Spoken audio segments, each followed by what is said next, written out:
To add the DeviantArt URL with icon on desktop and taskbar using Google Chrome, open the website URL in browser address bar. Click the three-dot menu in the top right corner of the Chrome window. Go to Cast, Save and Share.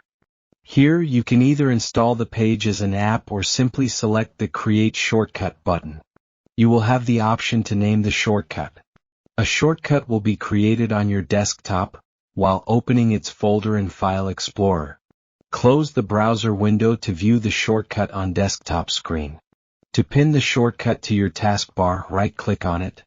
In Windows 10 you'll see the Pin to Taskbar option directly.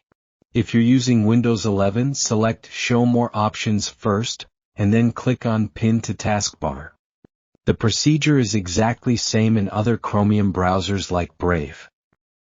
Discover Dozro.com for free courses on graphic design, video editing, browser tips, computer tricks, and website creation.